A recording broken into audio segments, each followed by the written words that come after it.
Selamat pagi, selamat siang, selamat malam Bapak Ibu sekalian. Kita masuk ke video selanjutnya atau bagian selanjutnya dari video ini, yaitu bagian materi konsep, ya sedikit teoritis, sedikit konseptual tentang bagaimana kita bisa melaksanakan pemetaan urusan pemerintahan dalam rangka kerjasama daerah. Bapak Ibu sekalian, materi ini bisa Bapak Ibu sekalian akses di website yang di video sebelumnya sudah saya jelaskan, yaitu di s.id garis miring kerjasama strip Kalsel Prof ya. Tapi di video kali ini saya akan mengakses materi tersebut dari website yang kami susun atau kami buat di pemerintah Kota Yogyakarta. Ini bukan website resmi, tapi ini adalah prototipe atau perwarupa dari website fasilitasi dan pengelolaan pengetahuan kerjasama daerah yang dulu kami buat tahun 2020 dan kita gunakan kira-kira sampai bulan September atau Oktober tahun 2021 yang lalu. Jadi sebelum kami memiliki aplikasi di Jogja Smart Service yang Bapak Ibu sekalian bisa saksikan di video yang ini ya. Nah, ini semacam tutorial bagaimana pengajuan kerjasama di Kota Yogyakarta menggunakan aplikasi yang resmi. Jadi website ini sekali lagi bukan website resmi, tetapi hingga hari ini kami masih menggunakan website ini sebagai salah satu referensi atau sumber kami untuk bisa menyimpan, mengelola pengetahuan tentang kerjasama daerah secara praktis, sehingga kami bisa gunakan ini untuk berbagi dengan berbagai macam kalangan ya, teman-teman kami sendiri maupun teman-teman dari Pemda lain. Bapak Ibu sekalian bisa akses website ini, tentu saja ini bukan website yang sifatnya eksklusif. Nanti di sana ada beberapa menu, ada belajar ke KSD atau kerjasama daerah, ada panduan singkat. Ini materi panduan singkatnya juga belum saya update, jadi mungkin masih ada beberapa materi yang kurang pas. Kemudian ada peraturan terkait dengan kerjasama daerah, banyak sekali peraturan di sana yang sudah kita kompilasi. Kemudian, nah ini kita akan masuk ke materi pemetaan kerjasama daerah. Nah, Bapak Ibu sekalian, materi yang akan saya sampaikan, yang saya akses dari website ini kurang lebih sama dengan materi yang Bapak Ibu sekalian nanti bisa akses di website pemetaannya Pemerintah Provinsi Kalimantan Selatan. Jadi Bapak Ibu sekalian, nanti dokumen pemetaan itu ujung-ujungnya adalah menghasilkan suatu keputusan kepala daerah. Jadi nanti kalau di level provinsi berarti nanti keputusan gubernur, kalau nanti di level kabupaten kota berarti namanya adalah keputusan bupati atau keputusan wali kota tentang penetapan daftar rencana program dan kegiatan kerjasama daerah di daerahnya masing-masing tahun sekian ya misalnya. Jadi tahunnya bisa berbeda-beda tergantung dengan periode RPJM yang masih ada, atau tergantung dari rencana kegiatan kerjasamanya mau dilaksanakan tahun berapa di Pemdanya Bapak Ibu sekalian. Nanti Bapak Ibu sekalian bisa download contoh ini, dan yang paling penting hasil dari proses pemetaan itu sebenarnya adalah matriks ini ya, matriks lampirannya yang nanti akan kita coba hasilkan melalui rangkaian proses pemetaan. Ini kebalik ya, jadi bisa di-download. Jadi hasil output akhirnya ini salah satunya. Ini apa bagian yang paling penting. Jadi pemetaan Bapak Ibu sekalian belum dikatakan selesai apabila belum menghasilkan keputusan kepala daerah yang dilampiri dengan daftar rencana program dan kegiatan kerjasama daerah itu sendiri. Oke, kita akan tinggalkan contoh ini, kita akan masuk ke materi. Mohon Bapak Ibu sekalian perlu saya sampaikan bahwa materi yang saya sampaikan merupakan pengalaman di Kota Yogyakarta ya. Jadi ini bukan sesuatu yang sifatnya mutlak benar atau sesuai dengan kebutuhan Bapak Ibu sekalian di Pemda masing-masing. Nah, kalau Bapak Ibu sekalian lihat di slide ini ada logo YK, ini adalah city branding atau logo resmi Kota Yogyakarta ya, yang coba kami perkenalkan kepada khalayak mulai tahun 2021 yang lalu. Jadi kalau Bapak Ibu sekalian nanti melihat logo ini di sekitaran Yogyakarta, ini berarti logonya kota ya, bukan logo pemerintah kota tapi logonya kotanya. Dan materi ini sebenarnya adalah salah satu produk dari tadi ya, sistem pengelolaan pengetahuan kerjasama atau kita sebut sebagai teman perkasa di kota Yogyakarta. Nanti kita akan cerita mengenai teman perkasa ini di sesi yang lain. Nah, Bapak Ibu sekalian, mengapa sih kita harus melakukan pemetaan kerjasama daerah? Ya, kenapa kok repot-repot melakukan pemetaan ini? Ya, yang pertama tentu saja pemetaan ini merupakan salah satu upaya dari pemerintah daerah untuk mengidentifikasi kebutuhan pemerintah daerah itu sendiri. Ya, jadi ini dasarnya adalah kita butuh mitra, kita butuh partner dalam melaksanakan berbagai macam urusan pemerintahan ya, baik untuk memecahkan isu strategis, mengoptimalkan potensi daerah, atau yang terutama adalah mengupayakan pencapaian indikator pembangunan melalui kerjasama daerah. Jadi kuncinya adalah kerjasama daerah. Nah, Bapak Ibu sekalian, sebelum kita melakukan pemetaan, kita harus tahu dulu konsep kerjasama daerah itu sendiri. Di slide ini kita menggambarkan ada dua belah pihak, yaitu pemerintah daerah ya, dan juga calon mitra atau mitra kerjasama kita. Pemda maupun mitra itu masing-masing punya otoritas, punya kompetensi, punya sumber daya ya masing-masing yang tentu saja terbatas. Sebagai contoh, Bapak Ibu sekalian pasti di setiap tahun mengalami isu klasik ya, SDM-nya kurang, baik itu kurang jumlahnya maupun kompetensinya, otoritas atau kewenangan pemerintah daerah juga terbatas, sumber daya di daerah juga mungkin banyak melimpah tetapi belum dioptimalkan. Di sisi lain, mitra kerjasama kita juga memiliki otoritas yang terbatas juga, kompetensi yang terbatas juga, sumber daya yang terbatas juga. Tapi ketika dua pihak ini bertemu, bisa jadi dari berbagai macam keterbatasan itu kita punya yang namanya common goals atau tujuan yang sama, tujuan yang pada akhirnya nanti akan menjadi objek kerjasama tersebut.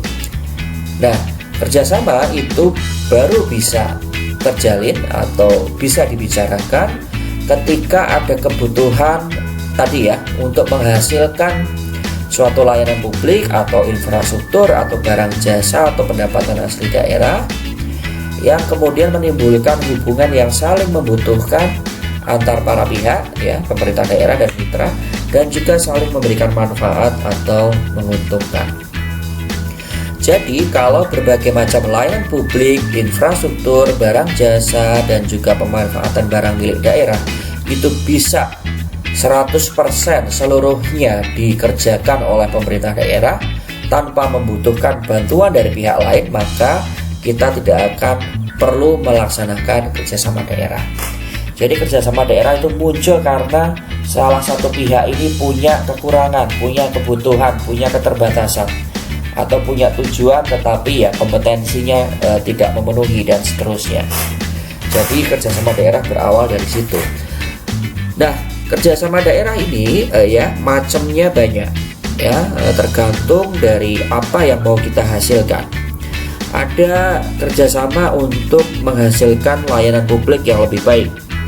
Ada kerjasama untuk menghasilkan suatu infrastruktur, misalnya jalan tol, bandara, pelabuhan, kemudian jembatan, rumah sakit, penerangan jalan umum, ya, pengelolaan sampah dan seterusnya. Ada juga kerjasama yang tujuannya adalah menghasilkan barang jasa ya. Bapak Ibu sekalian pasti pernah menjadi pejabat pengadaan atau terlibat dalam proses pengadaan barang jasa. Itu adalah salah satu output atau produk keluaran dari kerjasama daerah. Dan juga nanti bisa menghasilkan pendapatan asli daerah. Ini dalam konteks misalnya pemanfaatan aset daerah ya, bisa tanah, bangunan atau selain tanah dan bangunan. Nah, kerjasama daerah itu harapannya nanti bisa menciptakan dampak berupa kesejahteraan masyarakat, pertumbuhan ekonomi, lapangan kerja, efisiensi dan efektivitas layanan publik, dan berbagai macam dampak yang lainnya.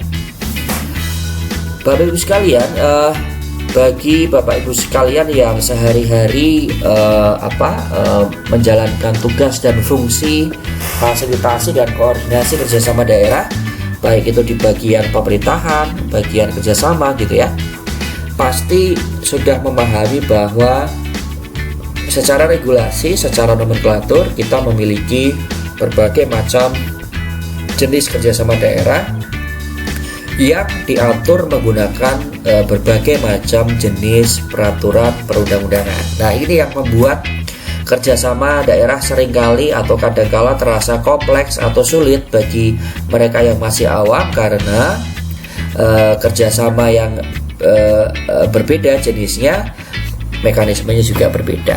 Nah, ini adalah salah satu matriks, kita sebut ini decision matrix, sederhana begitu, tentang bagaimana kita bisa menentukan jenis kerjasama daerahnya. Ya, jadi dua kolom yang paling kiri adalah pertanyaan yang harus dijawab terlebih dahulu sebelum kita bisa menentukan jenis kerjasama daerah apa yang akan kita lakukan dan berpedoman aturan apa yang harus kita acu nanti.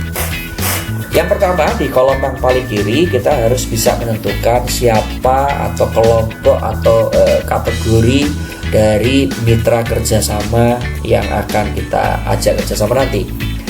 Ya, dengan sesama Pemda, bisa Pemprov, bisa antar kabupaten kota, ataukah dengan kementerian lembaga atau instansi pemerintah pusat, atau dengan pihak ketiga. Ya, ini harus kita jawab dulu. Misal ya, yang wajib harus dilakukan pada saat proses pemetaan sebagaimana diamanatkan di Permendagri 22 tahun 2020, daerah yang berbatasan langsung ya itu wajib melaksanakan yang namanya kerjasama daerah dengan daerah lain wajib atau KSDD wajib. Jadi Bapak Ibu sekalian, silahkan yang saling berbatasan ya itu harus dilakukan. Artinya mitra kerjasama Bapak Ibu sekalian adalah sesama pemerintah daerah. Nah, pertanyaan selanjutnya di kolom kedua adalah objek apa yang mau dikerjasamakan.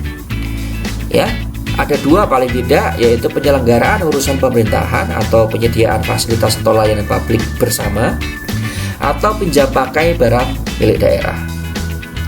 Misalnya kita sepakat dua daerah ini adalah penyelenggaraan urusan pemerintahan untuk ya tadi daerah-daerah yang saling berbatasan, maka jenis kerjasama daerah yang bisa kita lakukan adalah kerjasama daerah dengan daerah lain atau KSDD. Yang nanti pedoman pelaksanaannya itu ada di PMDN 22 2020 ya. Atau kalau mau pinjam pakai barang milik daerah, misalnya pemerintah Kota Banjarbaru misalnya mau meminjam asetnya pemerintah Provinsi Kalimantan Selatan, boleh. Ya, ini kerjasama antar Pemda, tapi objeknya adalah pinjam pakai BMD, maka nanti jenis kerjasamanya adalah pinjam pakai barang milik daerah. Aturan yang diacu tidak lagi PMDN 22, tapi PMDN 19 tahun 2016. Nah, kira-kira seperti itu cara menggunakan matriks untuk menentukan jenis kerjasama daerah. Nah, untuk dengan kementerian lembaga juga sama, nanti bisa dalam konteks penyelenggaraan urusan pemerintahan, konkuren, atau pinjam pakai BMD atau BMN. Oke, kalau menggunakan barang milik negara ya punya kementerian lembaga, aturannya nanti menggunakan PP 27 tahun 2014 yang sudah diubah dengan PP 28 tahun 2020. Atau sebaliknya, kalau pemerintah pusat yang pinjam BMD, berarti ya kita menggunakan aturan PMDN 19 tahun 2016. Nah, yang lebih kompleks lagi adalah kerjasama daerah dengan pihak ketiga. Karena pihak ketiga itu definisinya macam-macam ya. Ada perseorangan, ada badan usaha berbadan hukum, ada organisasi masyarakat, atau ditentukan lain oleh peraturan perundang-undangan yang khusus. Nah, ini objeknya ada banyak ya, dari penyediaan pelayanan publik ya, nanti istilah umumnya adalah KSDPK begitu, tapi nanti aturan yang dipakai berbeda, tinggal nanti disesuaikan dengan objeknya. Nah, lalu bagaimana melakukan pemetaan kerjasama daerah ya? Jadi ini saya selipkan sebuah video, videonya cuplikan dari film uh, The Adventure of the Copper Beaches, salah satu film favorit saya ya, tentang Sherlock Holmes ya, semacam detektif swasta. Ya, nanti Bapak Ibu sekalian bisa klik di sini ya, data. I cannot make bricks without clay. I cannot make bricks without clay. Jadi kalau nggak ada data, kita nggak bisa menarik sebuah kesimpulan atau bisa menyusun sebuah rencana. Jadi data merupakan bagian yang sangat penting ketika kita akan melakukan pemetaan kerjasama daerah. Datanya apa saja nanti kita akan jelaskan. Oke, saya langsung kembali lagi ke penjelasan awal saya bahwa output utama dari proses pemetaan ini adalah sebagai lampiran keputusan kepala daerah ya tentang daftar rencana program dan kegiatan kerjasama daerah. Ya, ini saya cuplik dari contoh format yang pernah disampaikan oleh Kementerian Dalam Negeri. Jadi di matriks tersebut atau di tabel daftar rencana tersebut ada kurang lebih 1, 2, 3, 4, 5, 6, 7, 8, 9, 10, 11 kolom Bapak Ibu sekalian ya, yang diisi banyak sekali. Saya akan jelaskan satu persatu ya. Yang pertama nomor, ini tentu saja menunjukkan jumlah daripada usulan atau program yang nanti akan dihasilkan. Kemudian perangkat daerah penanggung jawab ini merujuk pada OPD yang nanti mengusulkan. Kalau sudah mengusulkan berarti kan nanti otomatis juga akan melaksanakan. Kemudian urusan pemerintahannya yang dilaksanakan oleh OPD tersebut sesuai dengan kegiatan kerjasama yang diusulkan. Nah, untuk program dan kegiatan nanti kita akan merujuk pada dokumen perencanaan, yaitu di RPJM atau RPD dan juga RKPD ya nanti ya. Kita akan jelaskan itu. Jadi dalam contohnya Kemendagri memang diusulkan dalam rentang waktu N+1 sampai dengan tahun N terakhir ya dari APBD. Memang pemetaan ini idealnya dilaksanakan di tahun pertama suatu RPJM dilaksanakan ya, atau dalam konteks ini kalau kita melakukan pemetaan di tahun 2022 maka kegiatan yang akan kita laksanakan itu durasinya adalah mulai dari N+1. Jadi mulai tahun 2023 sampai tahun selanjutnya sesuai dengan periode yang nanti akan diusulkan. Kemudian potensi atau objek yang dikerjasamakan itu nanti kita akan bicara mengenai objek atau kegiatan yang kita tawarkan kepada mitra kita untuk kita kerjasamakan.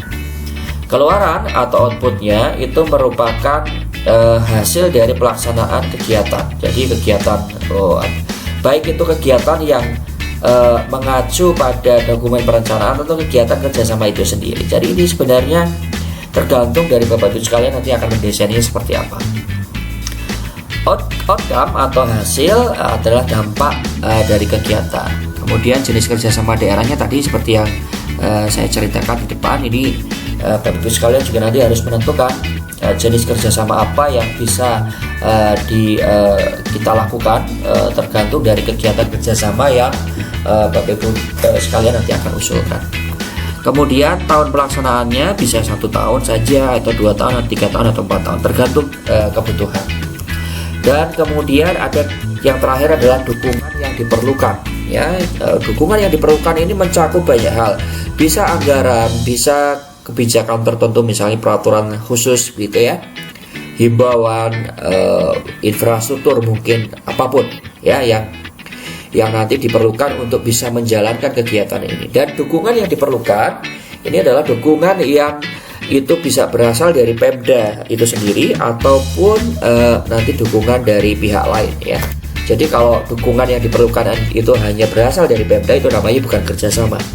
Jadi kalau kerjasama berarti dukungan yang diperlukan itu adalah berasal ya utamanya dari mitra, atau kalau dari mitranya tidak sanggup atau tidak mau memenuhi semuanya, berarti konsekuensinya Pemda juga harus ikut berkontribusi. Jadi pemetaan ujungnya adalah mengisi atau menghasilkan daftar tersebut. Dan ini adalah beberapa output lainnya juga. Nanti hasil daripada proses pemetaan akan diplenokan di tim koordinasi kerjasama daerah dalam suatu bentuk berita acara begitu. Nanti seluruh peserta tanda tangan yang pada intinya adalah menyepakati berbagai macam daftar rencana program dan kegiatan kerjasama daerah yang dihasilkan melalui pemetaan.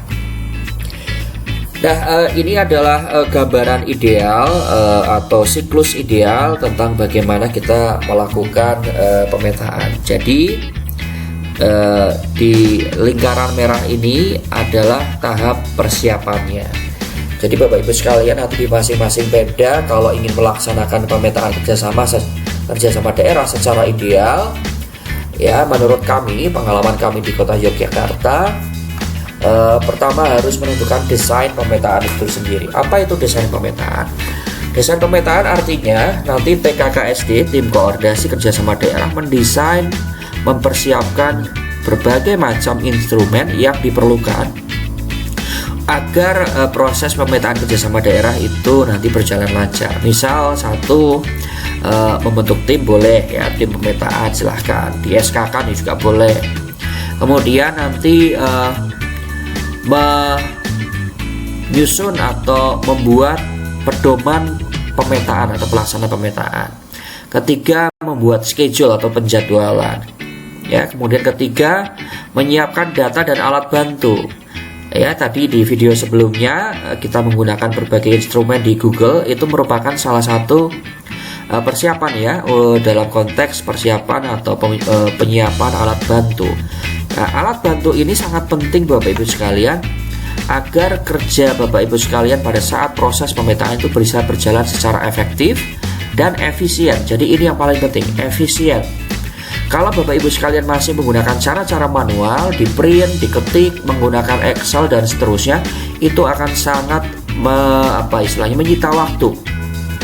Ya, dan kontrol Bapak Ibu sekalian di TKKSD nanti akan menjadi sangat sulit karena filenya bisa ketuker, filenya bisa tidak standar, kemudian Bapak Ibu sekalian harus berkali-kali melakukan rapat dan seterusnya. Jadi untuk meminimalkan atau mengefisienkan waktu dan sumber daya, penyiapan data dan alat bantu di awal di tahap proses penyiapan itu sangat penting.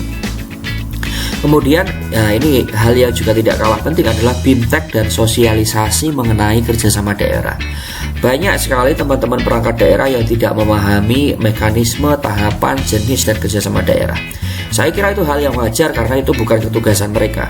Namun demikian, ini sangat penting untuk teman-teman OPD diberitahu, diberikan pemahaman, diberikan peningkatan kapasitas tentang bagaimana melaksanakan, menyiapkan kerjasama daerah. Karena di Permendagri 22 tahun 2020 yang memiliki kewajiban untuk merencanakan dan mengusulkan usulan kerjasama daerah adalah OPD itu sendiri. Jadi OPD juga harus tahu mekanismenya, tahapannya, dokumen apa saja yang harus disiapkan. Ini semua penting ya untuk disampaikan di tahap persiapan pemetaan kerjasama daerah. Dan ini idealnya dilakukan di triwulan keempat tahun N-1. Tahun N-1 berarti tahun sebelum pemetaan itu dilaksanakan. Jadi kalau Bapak Ibu sekalian di Pemda nanti bermaksud untuk melaksanakan pemetaan di tahun 2023, maka yang lingkaran merah itu harus dilaksanakan di tahun ini, di triwulan keempat. Kemudian setelah persiapannya sudah selesai, sudah matang, OPD terinfokan bahwa tahun depan nanti akan ada kegiatan pemetaan ya. Nanti kita masuk ke fase pelaksanaan pemetaan itu sendiri. Ini idealnya dilakukan di triwulan pertama.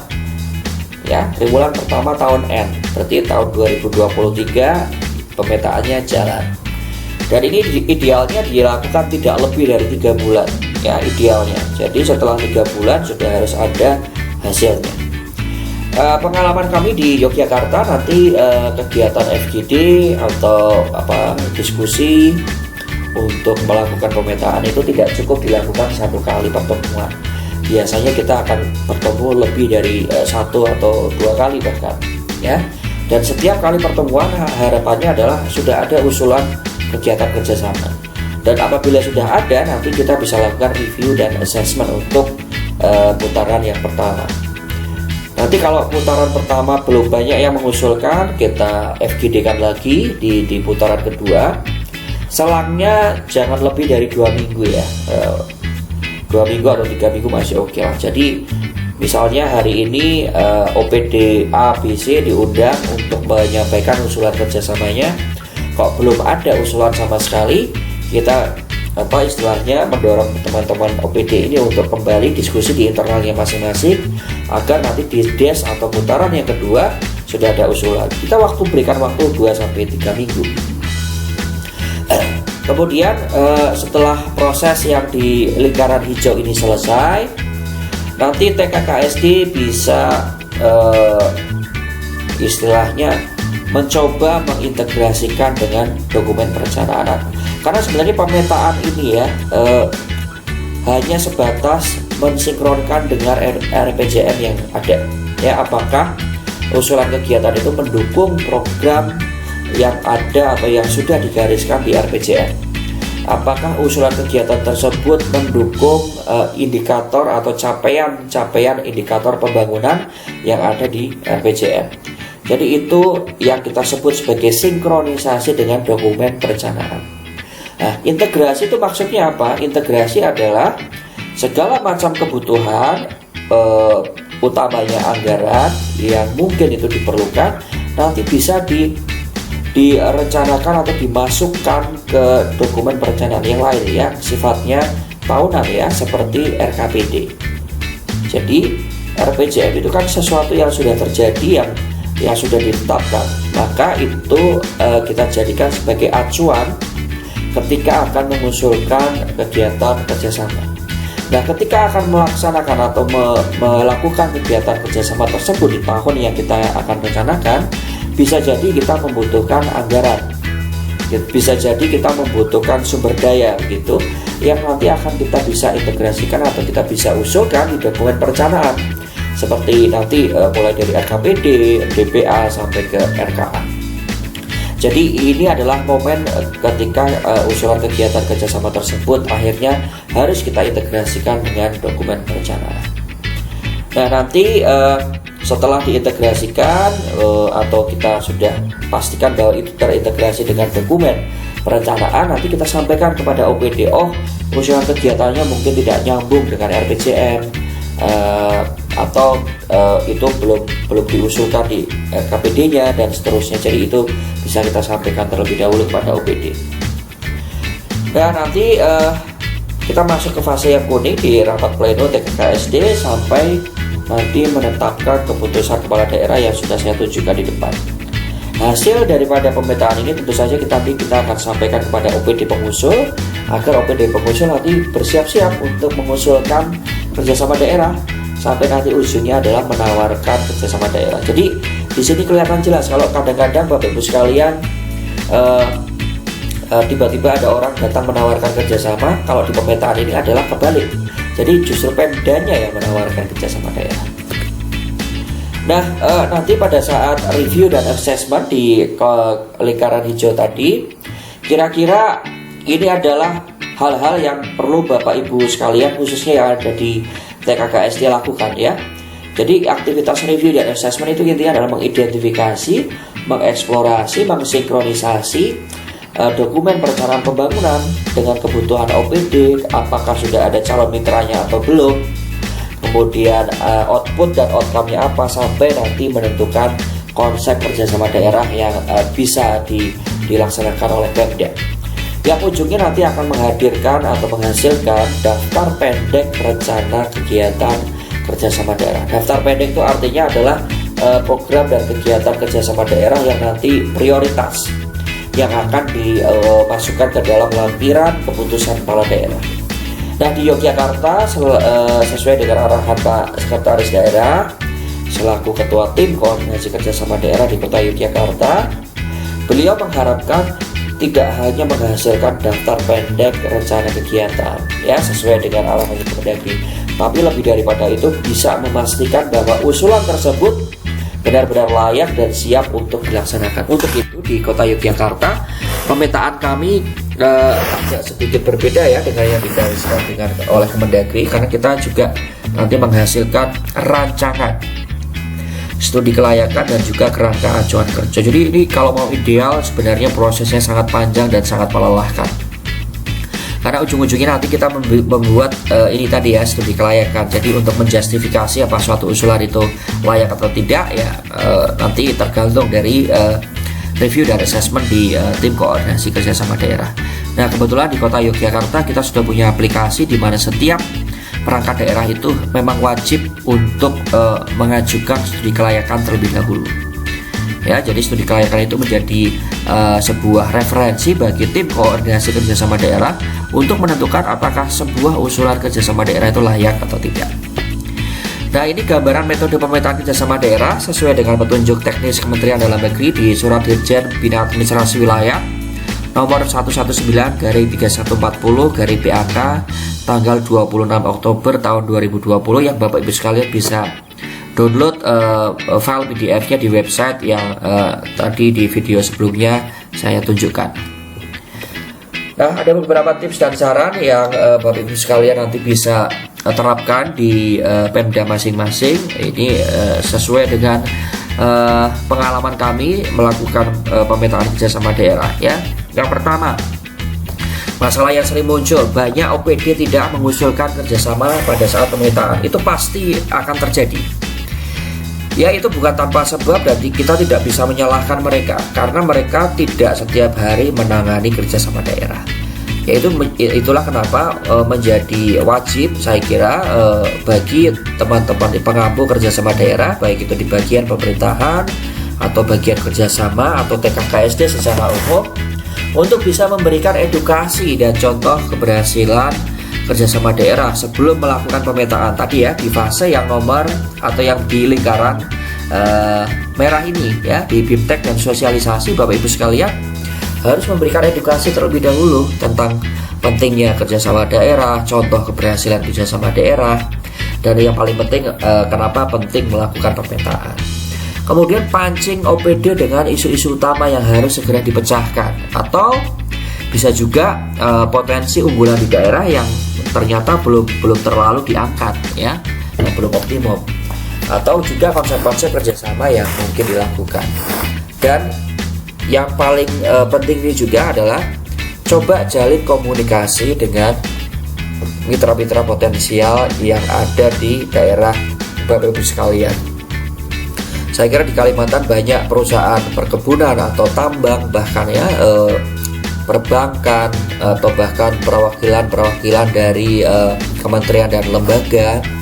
Apalagi sekarang di tetangga sebelah di Kalimantan Timur bentar lagi ada IKN. Ya, itu saya kira harus dijalin komunikasinya sehingga nanti ketika komunikasi sudah terjalin dengan baik, pas kita butuh mereka untuk menjalankan suatu program pembangunan ya, komunikasinya sudah enak, sudah terjalin, dan kemudian usulan kerjasamanya bisa dibahas dengan lebih nyaman. Kemudian masalah yang kedua yaitu tidak memiliki anggaran untuk merekrut konsultan untuk melaksanakan pemetaan kerjasama daerah. Itu juga sebenarnya sesuatu masalah yang tidak bisa kita selesaikan dengan praktis, karena sekali lagi kegiatan pemetaan itu memang sangat menyita waktu, sangat menyita tenaga. Kalau Bapak Ibu tidak ada anggaran, coba diusulkan ya untuk merekrut konsultan. Konsultan ini juga jangan dianggap lebih ahli daripada kita ya yang ada di pemerintah daerah. Jangan. Jadi konsultan ini tugasnya adalah menjalankan mekanisme teknis pemetaan kerjasama. Jadi konsepnya dan juga metodologinya Bapak Ibu yang harus siapkan dan harus matang. Jadi konsultan tinggal membantu proses tadi FGD, proses pengumpulan dan analisis data, sampai nanti proses pengisian matriks kerjasama daerah.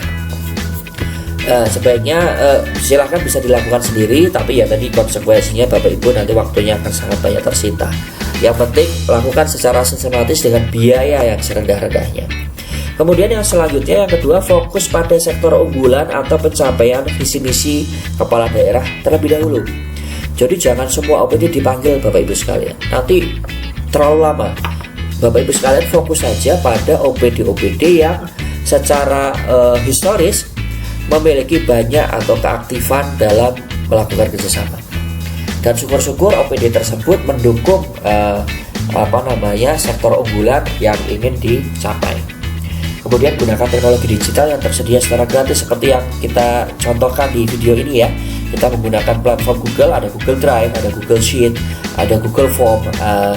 Kalau nggak bisa langganan Zoom bisa pakai Google Meet dan seterusnya. Jadi Google ini sangat membantu saya kira ya di tengah keterbatasan anggaran.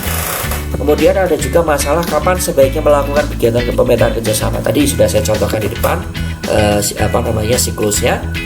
Data pendukung tidak tersedia atau tidak dapat diandalkan. Bapak Ibu sekalian jangan terpaku pada data dulu. Kalau datanya belum ada, belum bisa melakukan pemetaan, jangan. Ya, data itu bisa simultan dengan proses pelaksanaan pemetaan itu sendiri. Gunakan saja data dan informasi yang sudah ada yang mudah dikumpulkan ya, misalnya SPM, PDRB, kemudian mungkin data jumlah penduduk, ya apapun yang mudah dikumpulkan. Informasi-informasi yang tersedia di internet, di surat kabar gitu ya, itu juga bisa digunakan. Dan fokus pada menyusun rencana kerjasama yang mampu mengoptimalkan potensi daerah atau memecahkan masalah pembangunan yang krusial. Kemudian yang terakhir ada kesulitan mencari mitra kerjasama daerah. Ini banyak saya kira Pemda yang mengalami ini ya. Beberapa hal yang bisa kita lakukan adalah komunikasi dengan kolega di kementerian terkait atau pemerintah provinsi, perguruan tinggi atau perusahaan-perusahaan yang memiliki jaringan luas di Indonesia. Kita mulai dulu. Misalnya di tempat Bapak Ibu ada toko berjejaring ya, Indomart, Alfamart atau yang lain ya, deketin dulu.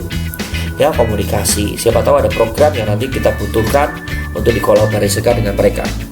Kemudian, ini yang paling penting, siapkan penawaran kerjasama yang saling menguntungkan atau saling memberikan manfaat. Jangan sampai hanya Pemdanya saja yang diuntungkan atau hanya mitranya saja yang diuntungkan. Nah, itu kerjasama yang seperti itu tidak akan sehat.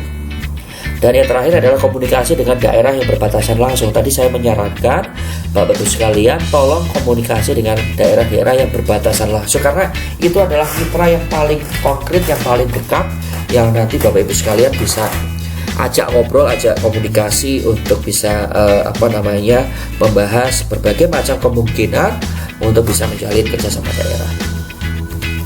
Nah, ini alat bantunya, kira-kira nanti kita bermain dengan beberapa formulir. Ada formulir A, formulir B, ada formulir C juga. Nanti bagaimana melakukan atau menggunakan formulir tersebut kita langsung praktek nanti di sesi selanjutnya.